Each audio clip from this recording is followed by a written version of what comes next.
On part 1 of episode 137 of the Vincast, I chat with Lucy Kendall, winemaker and one half of Cultivar Vinos and George Wines.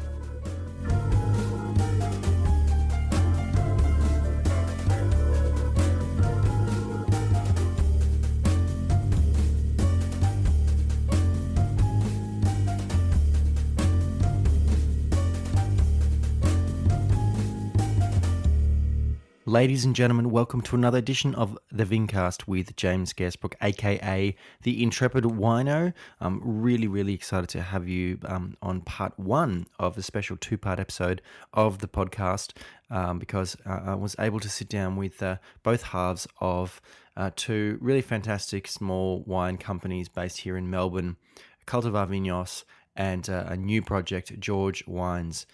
So please make sure you listen to both parts. On edition 1, I am chatting with Lucy Kendall, who brings a kind of a winemaker's perspective. She has an amazing background as a winemaker, both in Australia and overseas. And then listen to part 2 with Alice Lestrange, who kind of has a bit more of a cultural journey to wine. Now, I actually did sit down with Lucy, and there was a bit of a problem with the recording, so we had to sit down and re-record the interview. But both chats were fantastic and unique, and I really think that it was worth re-recording with her. So I hope you enjoy it. Please do stick around to the end to find out how you can get in touch with us, and also how you can head along to Cultivar the Vine here in Brunswick to taste the new releases from Alice and Lucy. But until then, I'll see you on the other side. Lucy, take 2. Welcome back on the Vincast again. Thank you for making some time before we head down to Geelong for another fun day showing some delicious wines. But I'm glad we could have some more time to chat. Thanks for having me. My pleasure. If you could tell me the kind of the earliest interaction with wine you had that kind of set you on a path that you found yourself in the wine industry. When did wine kind of become important to you? It became important to me when I was doing my undergraduate degree. I did at Melbourne Uni. I was doing arts and science, and I'd always wanted to be a writer. I'd always wanted to go down that path. Did you sort of know what kind of writing you wanted to do? Yeah, I mean, mainly creative fiction and a little bit of sort of non-fiction historical writing.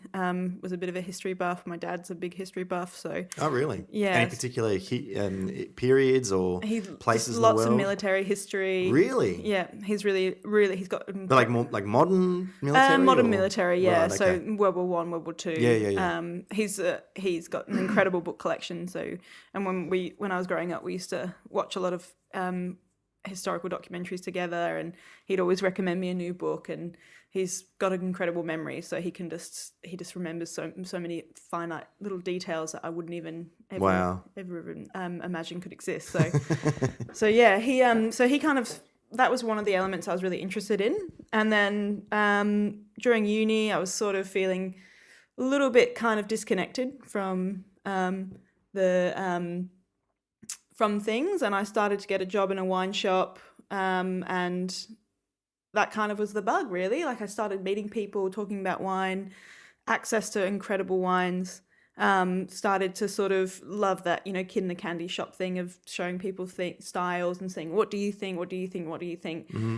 And also there was just something a little bit more realistic or pragmatic about it, I think, at that time. So I remember trying one wine and being like, where does that come from? Like, wanting to understand how it came to be and what the compounds were, and then trying another wine being like, why is this one so different? And then obviously you've got things like site and grower and producer, and it becomes this whole big whirlwind of fun. So you sort of set me off on a path of like Alice in Wonderland style, trying to understand where things were coming from. So you kind of liked picking apart the sort of the variables, the different things that contribute to a wine, but also there was kind of tapping into maybe that creative, that writing side of you Yeah. in that kind of thing. Oh, how does this wine make me feel, and how am Yeah. I interpreting it, and that And kind how of is thing? another person interpreting it differently Yeah, to me, and what yeah, do they get from it that I don't get? And there's just so many. I think that's part of the wonderful element of this, that cliched art meets science in wine, but it's what makes it so exciting for a lot of people, because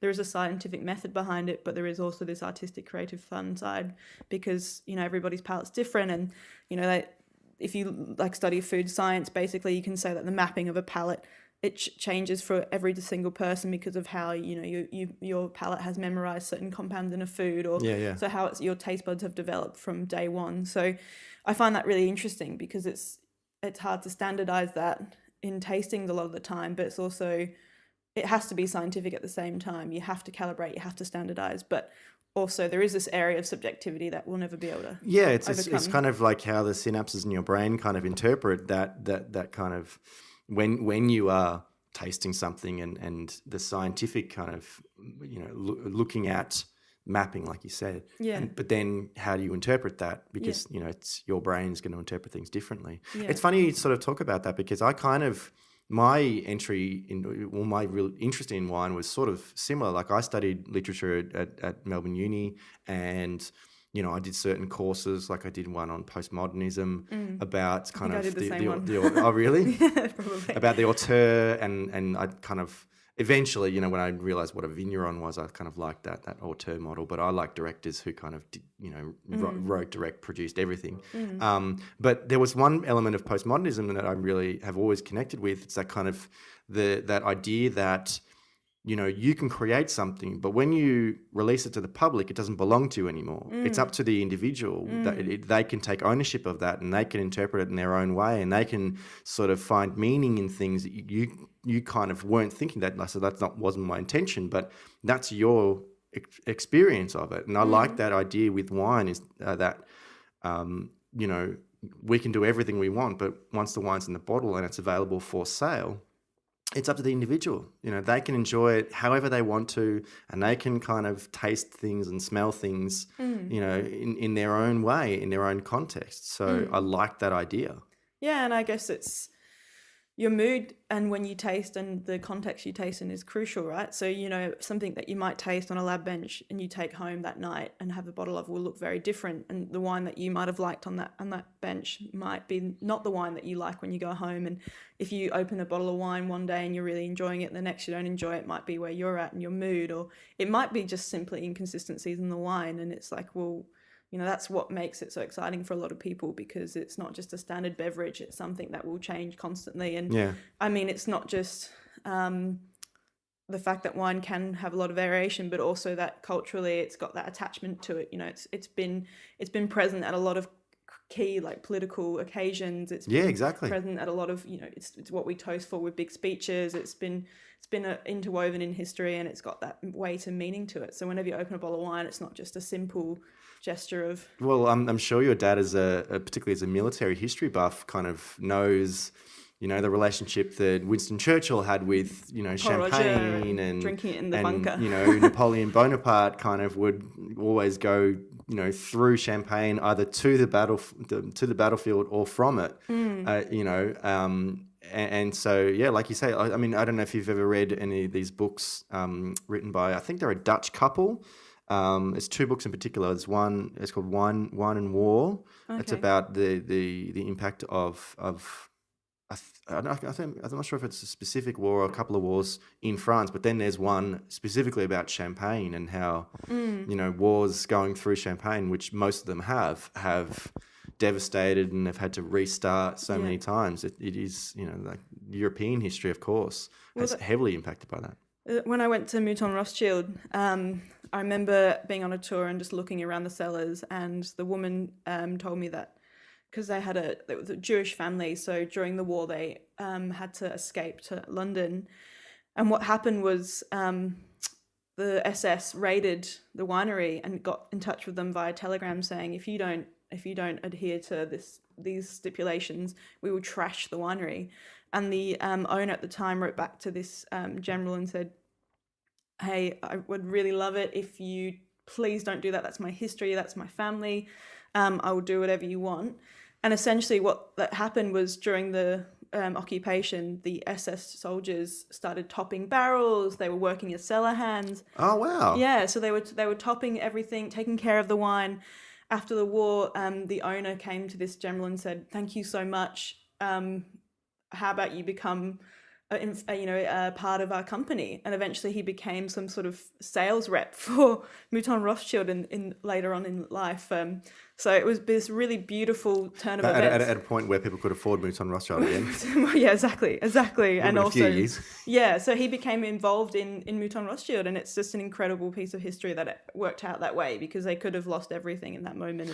And that's the kind of, like, when you look at history in that way, obviously we look at it at a macro level and we think about, like, you know, armies and like masses of people kind of moving through, and they talk about, oh, this happened, that happened. But when you kind of get down onto a micro level in that way, you kind of realize that these are human beings. Like, these are people who, you know, are emotional and passionate about things, and you can't just kind of cast, you know, a Nazi soldier in a certain way. There are going to be subtle differences in the same way that there would be, you know, as far as Allied soldiers. Yeah, exactly.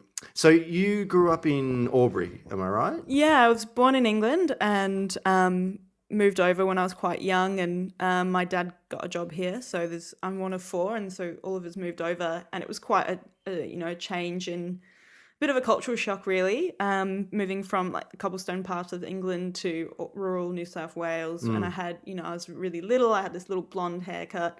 I had quite a strong accent at the time. So when I arrived, people couldn't really understand me. And I just remember asking for a felt tip pen at class, and somebody replied, "A texter?" And I was like, "What's a texter?" Like, I just had no idea what these languages meant. I was just completely a bit shocked, really. Isn't that one of those ones where, like, it's a brand? Yeah, but you associate what it is with the brand, like calling something a Hoover? Yeah, exactly. And I couldn't imagine what it would have been like for somebody who was from even a more diverse context, because I was culture shocked, really, coming from that context to rural New South Wales. So, but yeah, I grew up in Albury, and then when I was 18, I moved to Melbourne and did my degree, and then later on moved to Adelaide and did my Masters of Winemaking in Viticulture. But as far as growing up in Albury, you lived on a farm, and you kind of mucked in a little bit with your dad? Yeah. I grew up, my dad had a Black Angus cattle, and he had a property just 15 minutes out of Albury. So, you know, often every weekend he'd drag me out of bed, because he's a bit of an earliest riser. And so we used to go to the farm and work together, and we'd just drive around, and he'd be like, this is this plant, or this is this weed, or this is this watercourse you can see. And it was really beautiful to have that experience, and I think it's kind of been in my mind ever since, and sort of tapped into why, like, you establish a relationship with the land, and, exactly, and agriculture and the seasons, cycles, that kind of thing. Yeah, and I've, like, my family history, when you look at it, it's a lot of farmers, a lot of labourers, but, you know, a lot of farming background in my family, and I think it's sort of why I've been drawn to winemaking and viticulture as well. I haven't really been able to escape that bug. I always knew I'd be drawn back to it. Was there much wine consumed at home when you were growing up? A lot of cheap wine. But, like, was it kind of Albury Wodonga's not far from, you know, some pretty important historical wine regions? My really good friend, she her family had a property out in Rutherglen, a really incredible winery. And, yeah, right. And I remember running around the winery, creating a bit of chaos, no doubt, with her. And just that, I think what really, I didn't understand wine at that age, of course, but I think there was something about the community and the family and the history that really sort of caught me then. Mm-hmm. And I think that sort of resonates with my family growing up. You know, we couldn't really appreciate wine. We weren't really interested in that. But what we loved was wine, you know, having social gatherings and parties and community. Yeah. Community. And my mum and dad were always having parties, always drinking wine. You know, they're quite social people. So I remember growing up, and that was always what I was immersed in, more about what wine represented to people and that it brought people together. So that was, I guess, wine in that context is kind of how it grew. So when you moved down to Melbourne and you were studying, you had that understanding of what wine was, as far as, well, firstly it's an agricultural product, but Yeah. also there's kind of a historical element to it. There's a social element. So this was kind of tapping into you as a person, possibly. Yeah. Is that possibly why you kind of thought about working, part time in wine retail to start off with? Did you kind of want to? You said you felt a little bit disconnected from where you'd grown up, and maybe that was a way for you to kind of feel a little bit connected. Yeah, that, and I remember after an exam one day, I celebrated by going to the local bottle shop, and at the time, $20 meant a lot to me, so I spent $20 on a bottle of wine, and it was a Barossa Shiraz. And I went home and started drinking it, and I never really drank wine in that way to appreciate and savor. And I remember thinking, like, it just sort of, just that act of looking at something, sitting with something, actually being quite present and tasting was something that also captivated me as well. And I suppose that was what I did with my family, we all sat around and enjoyed each other's company. And it was very mindful. It wasn't just, all that rush of the city, I suppose. Like in the country, you do have time to sit and relax, and often, you at 5 p.m, that's when dinner start, you start making dinner, and there's rituals to it. So that it had a lot of meaning in that sense, maybe for me subconsciously. Whereas, when you go to the city when you're younger, it's quite overwhelming. There's lots of exciting new people to meet, new experiences, you're learning new things, but sometimes you want that kind of groundedness. And I suppose like having wine is sort of does that to you, even if you don't have that connection to it. It can sort of ground you. You have to sit back and really listen to yourself and what you like about the wine and what your palate's telling you. And I think that's a wonderful part of, our world is like, at the moment in our world where we're always on the go, is wine can sort of slowly sit you back in things, and you have to appreciate it and savor the moment a bit more. Well, wine can be one of those products, one of those rare products that can immediately connect you with a place as well. Yeah, exactly. And wherever you are, you can, if you choose to, immediately sort of connect with that place when you taste a wine and think about, and the other, obviously the other element of it is it's a snapshot. It is a vintage generally. And you can kind of think about, well, like I remember, I'm not sure if you've seen the movie Sideways, but that probably my favorite scene in the whole movie where she asks him why he loves Pinot so much. And then, he asks her, like, why do you love wine so much? And she talks about, like, I love sort of tasting wine, thinking about, what it was like in that year and everyone who worked in it, and if it's an old wine, if, people have died since then, that kind of thing. I always sort of have enjoyed that kind of experience with wine. Yeah, and it's a great description of why it's so exciting, and that it's not just, the winemaking making the wine. There's so many hands that touch a wine before it gets to us, from the grower, from the people working the vineyard, to the people picking the fruit, to the people processing it, to, the people bottling it, to the people handling the cases of it, to the people unwrapping it, selling it to you. There's so many hands at play there. It's not just the winemaker. So that's part of why it's such a great community product in a way. It's like all these people on board to, they're promoting that experience of wine to people, and they're crucial to it. So it is really exciting to think about any of those slight differences changing from year to year, and different people doing different things in those processes. So like myself, your entry into the wine industry was through retail, and you stuck with it for a while. Just while I was doing my degree, I worked in retail for a while, and then I got a job at a place called Winehouse, and they have an incredible collection of old and rare wines, lots of back vintages of, Mount Mary and Henschke, Hill of Grace, and some, like Comlafons and some Barolos. And so they've got they had an incredible collection, and I'm sure they still do. And that was a really good learning experience, because it was a bit more of a class education. Like I did my WSETs there, and started learning more about, brands and brand history and longevity. And, I remember like trying Wendourie's there, which was some of the most amazing experiences I've had. And, even today I still will drink Wendourie, and I think it's a beautiful wine to go back to. And I think that kind of was quite crucial for me. It was a really good part of my training in history. And I was there for a while, and then I worked at Blackhearts for a while, and that was sort of my retail history. And then I started really jumping into vintages.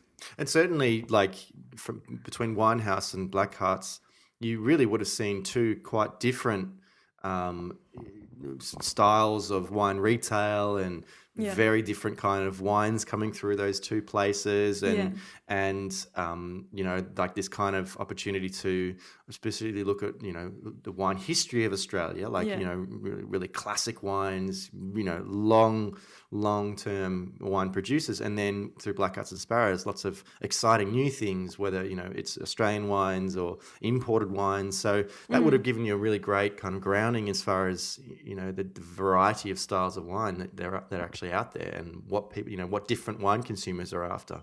Yeah, I mean, Blackhearts is incredible, and they had such an interesting range. And the amazing thing about them is like every week a new person would come in, or a new wine would come in, or a new style I've never tried before. And I thought that was really like that kind of, for me, blew my mind, because I didn't know wine could be like that. So, Sure. you know, I thought it was very classic, and, you know, there was a brand history, and it was you know, it sort of built a certain way. And then it was kind of like a punk movement, you know. Yeah, it was like, yeah. you know, young kids kind of playing around, being a bit more avant-garde, pushing the boundaries a bit. And so going from those two contexts constantly was really, really amazing. So, you know, going from like the same day, because I used to do them at the same time, so I might do double shifts, and, you know, trying like a really old Chablis, and then going to Blackhearts and trying, you know, like a new wine from Central Vic, or you know, somebody with like pushing the boundary, doing a lot of skins. And so I really enjoyed that, and it gave me two different appreciations of wine, I suppose. And what was your impetus to kind of look at getting into, I guess, the production side of things and wanting to learn how to make wine?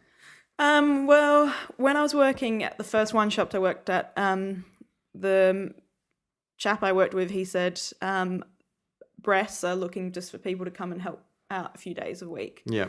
And I was like, sure thing. You know, I'd never met Adam Marks before, and I'd heard he was a bit of a character. So I went over there and just helped, you know, just doing basic things like cleaning and, you know, pigeage and things like that. And it just really blew my mind, because it was exactly what we talked about earlier. So it's that connection to the land, but also it's like that manual labor. Yeah. I love doing that. I like working with my body. Yeah. But then it's also this, you know, community based. It's also, you know, creative, and it's scientific. And yeah, there's just something about that experience when you do vintage and you work as a team, and at the end of the day you have a beer. It's just that it really it's such a beautiful feeling.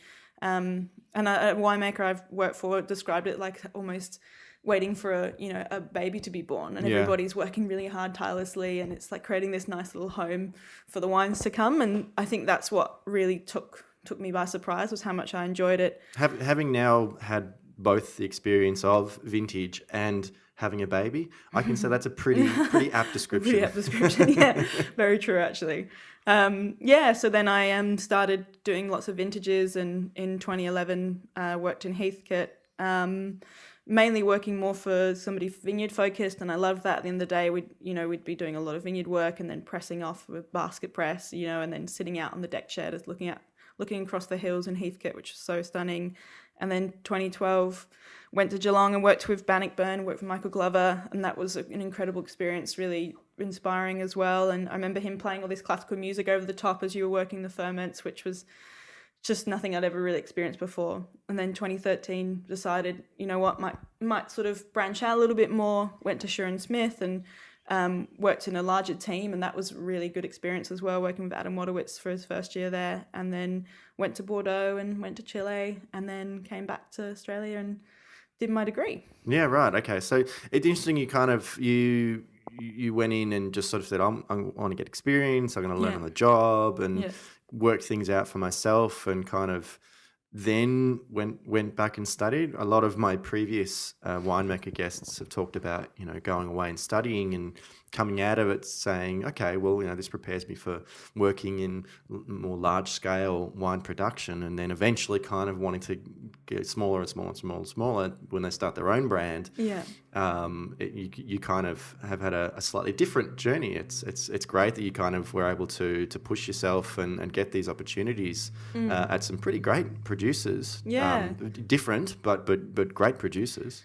And yeah, so I'd done, before I started my degree, I'd done 6 vintages, and I mean, that's what I thought was standard. But yeah, I guess it's not really. When I went to uni and was with other students, a lot of people hadn't had experience before. You know, some of them hadn't stepped in a winery before, and I found that I just was so surprised by that, because a lot of winery is cleaning, and a lot of it's a very particular kind of work. It's not as people imagine it to be. I think it's not as glamorous as people think. There is a romanticized image of winemaking. Yeah. There's this new movie that's come out. I really want to see it, called Back to Burgundy. Oh, really? Yeah, and I'm sure they kind of there are elements that they kind of go, oh, okay, you've made that look a little bit nicer than it actually is. Yeah, exactly. And I think it's just. It's really easy to say, can I come out and help you for a day a week and see how it's done? And, people get really excited by it when they first come out. And then I think they particularly in the trade, do you find that? They love it. They kind of go, oh, come down and help. It's like... It's not that exciting. Well, and I mean, firstly, we have forklifts and stuff like that. I don't really need much manual, but you can come down and see for what it is. Yeah, exactly. It's good to sort of remove the rose-coloured glasses a little bit. Yeah. Right. Okay. So, how did you get the opportunity in Bordeaux? That must have been. Did you have kind of ideas about where you wanted to go in Europe, or did you choose Bordeaux, or just kind of like Bordeaux, the opportunity came up? I got offered a job in the States, and that really would have been a good opportunity. Whereabouts? In Oregon. Cool. Yeah. Okay. Really, would have been a good follow-on from working at Sher & Smith. Yeah, and working Pinot and stuff. Yeah, Pinot But something about it was calling me back, because being English, I was like, I want to go back to Europe. I want to work somewhere smaller. I started to sort of more want to explore the vineyard side of things. And the winery that put the ad up, they're 20 acres and they had 2 acres of Lalande Pomerol. So some really exquisite vineyard sites. And I got there quite early, and it was a really small little village right near Le Borgne. And it was a beautiful old chateau, amazing, garden, and just an incredible spot. And I just remember walking through the vineyard with the winemaker, and I'd never really heard anybody talk about fruit that way before. Like, he just had this very different language around things. There was a different way of tasting the fruit. He was like, look at this, look at this, look at this, look at this. And I just learnt a lot from that experience. And so I think that was also what was calling me there. I just really wanted to go somewhere a little bit different, maybe a bit smaller. I started running the winery for him. And I had a really good snapshot. And it was so funny. I remember one day, his fruit was incredible, and I remember one day he was making a rosé, and I've never seen somebody be so particular about a rosé before. Yeah. And he said, Lucy, if I can't make this rosé an appellation rosé, it's not worth my time. And I was just trying this, going, are you kidding me? This is so good. He's like, it's not worth my time. So going from Australia, where it's a little bit more open, people can experiment and explore, to an appellation system where it's very strict and it sort of limits that a little bit. Yeah. It was quite a bit of a shock for me as well to see that. Yeah. And a little bit, it just made me quite grateful for Australia in that way. Like, the appellation system is wonderful because it does regulate, but it also has its weaknesses in that you can't play around, you can't experiment. And he just said it wasn't worth his money to bottle it. So, I was happy to just drink it as his little worker. But that was a really incredible experience. At what point did the relationship with Alice begin? Alice. I met her first year uni. I was probably falling asleep in a lecture tutorial, and I remember somebody talking and saying something quite articulate, and I thought, this woman's interesting. And then in a lecture theatre, I went up to her and sat next to her, and I remember just talking for about half an hour straight. She didn't say anything, and then at the end of it, she said, let's go get lunch. And so we had a great friendship, and then we were having a bottle of wine. Does the friendship predate wine? Interesting. Yeah, wine? Definitely. Okay. Well, for her, it does. Right, okay. And then I think I just started geeking out and bringing lots of bottles, and she's like, what's this all about? And wanted to explore. Okay. And then we had one particular wine when I just moved into a house, stuff was everywhere, and we were just tasting it going, this is really cool. We just had a moment of like, this is really cool. I think it was 3 a.m. in the morning, everyone else had gone to bed.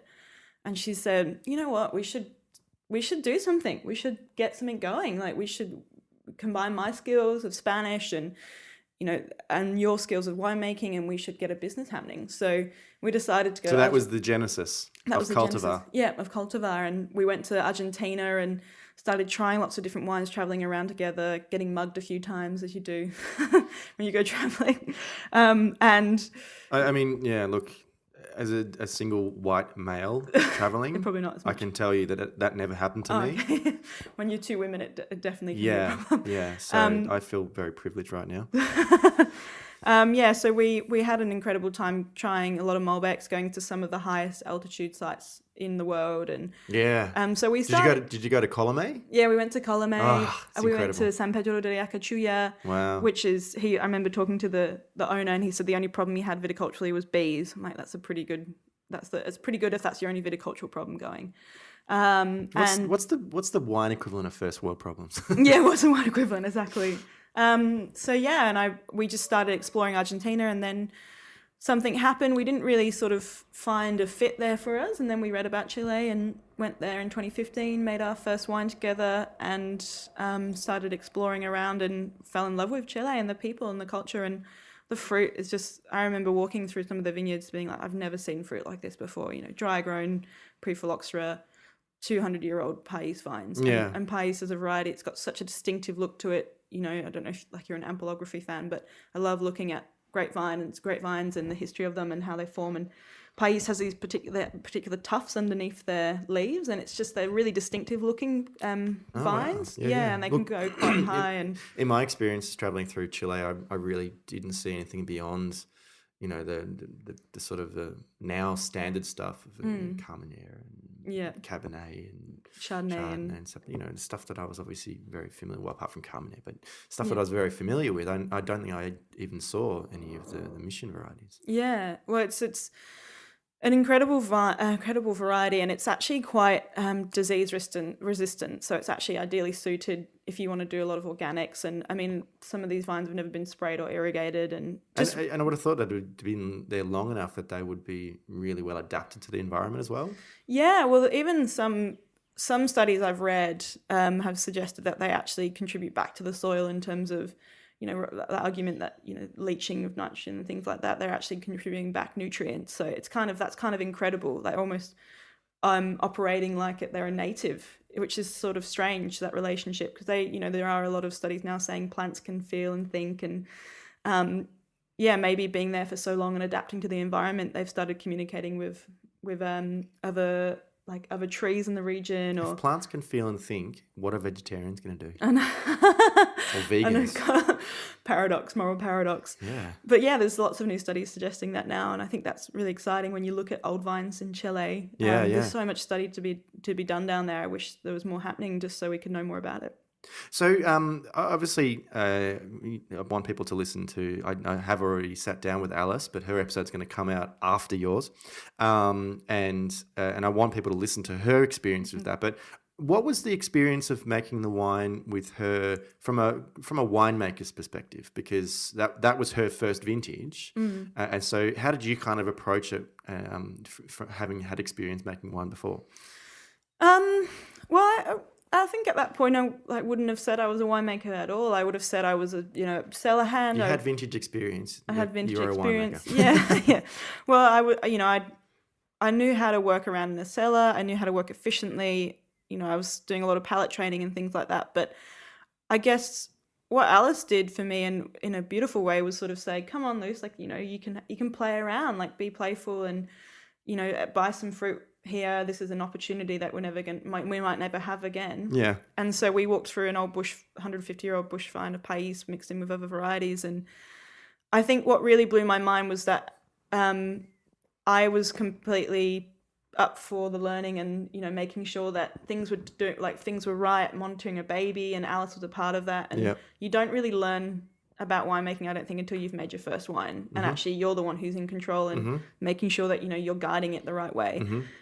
You're making all the choices. I'm making all the choices, and so if I messed up, it's basically on Alice and I. And I think that was the best experience I had, really, about learning about wine and winemaking. So it was wonderful to work with somebody else as well. I don't know how people. I don't know. People ask me, how can you make wine with somebody else? I'm like, I love making wine with somebody else. I love bouncing off ideas, and often we'll just talk for hours and hours about the wine, tasting, going back and retasting before we even touched the wine. And that was exactly how we did it in Chile. We were so particular about what we were doing. We treated it so special, as it was such a special little entity. So, I loved that collaborative process with her. And she was kind of inexperienced, but she learnt so quickly, and she sort of, in a way, like the way you get trained as a cellar hand, you get taught about how to be efficient and how to do things really well. But Alice was almost like a little bit European about it. She was like going really slow, and the way she did the ferment or handled the ferment was like, I almost learned from that, you know, about how to handle wine and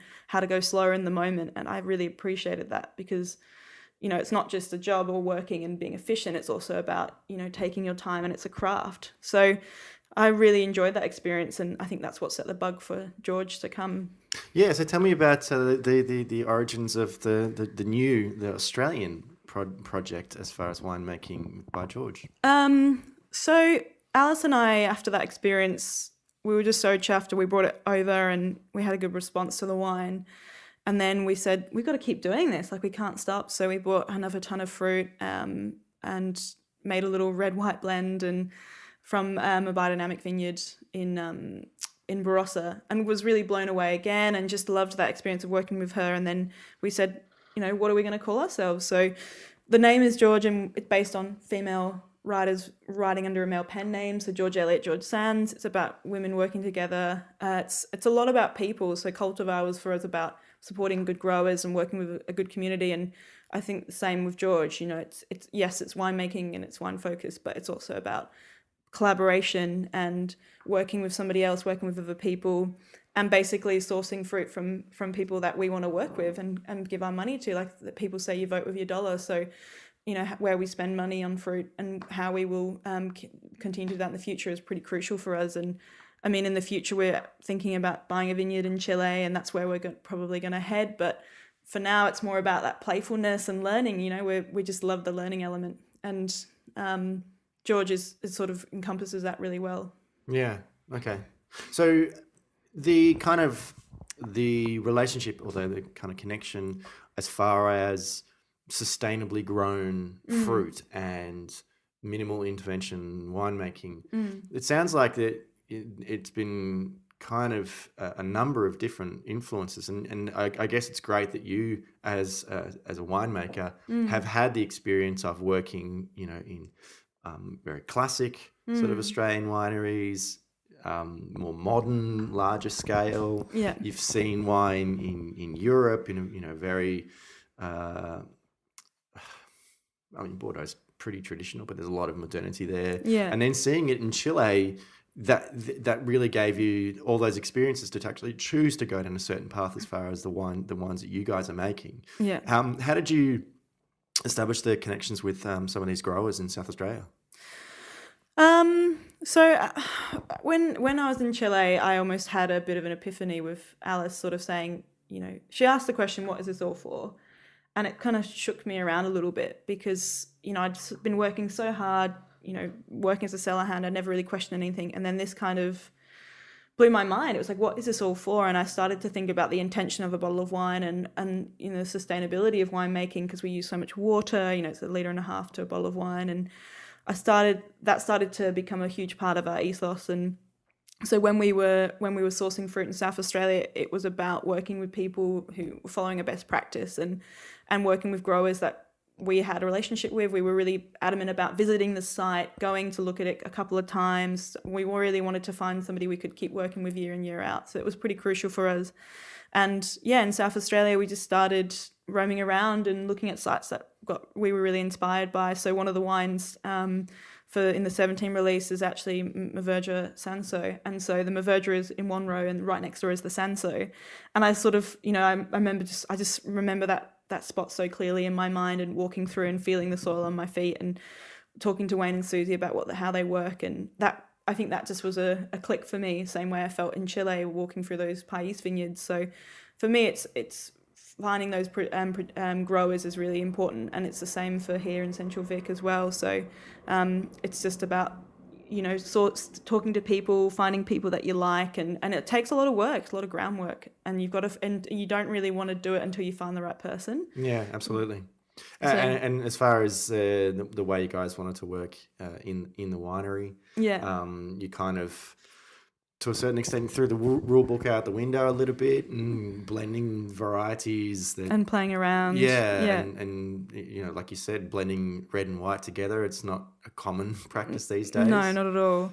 I mean, that's the thing. We kind of knew that we weren't growers. You know, I pay a lot of respect to people like Winery and Henschke who have a 150-year-old history, or we're not that. We are young people playing around and having fun, but it also means that, we can contribute something different in the market. And I think what I learned from Chile and that experience was that every bottle of wine should have an intention behind it. And again, like, I'm quite an environmentalist, so I think it's so important because of the wastage in wine to really think about what you're doing and really not just put anything in a bottle, but really be considerate about it, because it does have an impact. And I was like listening to an Indian philosopher the other day saying, if we only worked 4 days a week, think about all of the energy savings, all of the the fuel taken off the road. And it's the same with wine. Like, think about your intention with everything you do. And so for us, that was pretty critical. And even playing around, it's every bottle still we want to have a bit of an intention and a focus. It's not just, oh, that looks all right, we'll put it in a bottle. We spend so many hours thinking and deliberating before we actually even put anything in a bottle. So I think that's pretty critical for us, and that's what this is all about, George. It's purpose, it's collaboration, it's about learning and pushing boundaries. So you guys are about to officially launch them? Yeah. And we've got how many wines, how many different vintages? I've got 2017, so we've got 5 or 6 wines at the moment, 5 ready for release. So a mixture from some Sauvignon Blanc and Pinot Noir from a really high point in the Adelaide Hills from a grower we like, some Mourvedre Sanso from a vineyard in Barossa.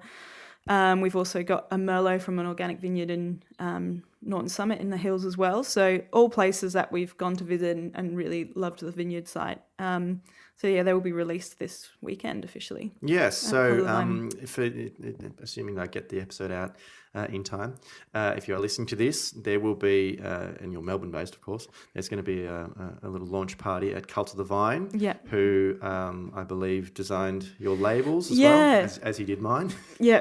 Well, that's the other part that we were really thinking about. I mean, the label was designed by a really incredible artist called Sarah Strickland, and she did a wonderful job. We're so proud of them. And Brad as well did the logo. So yeah, there's a lot of purpose behind that as well, and how it took us a long time to decide and what we wanted. So yeah, we're really proud of them. Yeah. And it must be exciting kind of having had the experience so far of importing some wines from Chile and obviously, both of you have had the experience of working in retail, kind of thinking about how to take those to the market and how and connecting with the consumer must be really exciting opportunity for you, especially with the new wines. Yeah, and yeah, definitely. And we just want them to be really accessible and drinkable and really delicious and juicy and fun. And I think in the future when we hopefully get a vineyard in Chile, it will be a little bit different. But George is about at the moment pushing boundaries and learning and having fun. So yeah, we're really stoked with this vintage, and we're happy with the 2018s at the moment as well. So Saturday, what's the date? Saturday, the 14th of July, 2 to 4 p.m. at Cultivar Vino. So there'll be some empanadas at the front as well. Awesome. Just come for a free tasting, bring your friends, be a really good affair and good banter, hopefully. We'll try our best. Fantastic. Yeah. So Lucy, do you want to share any social media handles that you might have, or website addresses for people to find out more? So we're sort of in the process of rebuilding the website, but it's cultivarwines.com.au, Cultivar spelled Cultivar, and the Insta handle is Cultivar Vinos. So come and hit us up and message us. Fantastic. Well, thank you very much for making some time, the second time. Looking forward to trying all the wines. Thanks very much. And thank you for joining us on this episode of the Vincast. I have been James Scaresbrook, otherwise known as the Intrepid Wino, and you can find me on social media on Instagram, Twitter, and Facebook. I'm at Intrepid Wino, and you can also follow the podcast on Twitter at the Vincast. You can find my YouTube channel, Intrepid Wino, one word, where I have posted a number of different videos, including my series Tasting Australian Wines, Let's Taste. And in fact, I'm going to be hopefully posting a new episode soon looking at Lucy and Alice's, some of their first releases. So make sure you subscribe, leave a comment, a like, share it on social media. I would love to hear from you on the YouTube channel.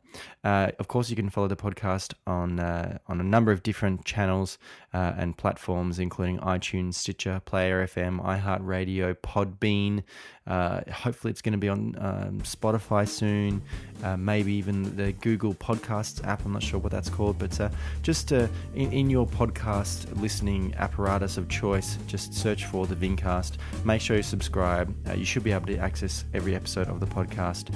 And it's also a fantastic way to provide some feedback by leaving a rating and review. I love hearing from people, as do the other guests and the other listeners.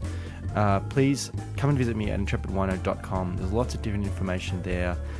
You can find different ways of getting in contact with me, and I hope to see you guys at Cultivar Vine this Saturday to catch up with Alice and Lucy and try their first releases. But until next time, bye.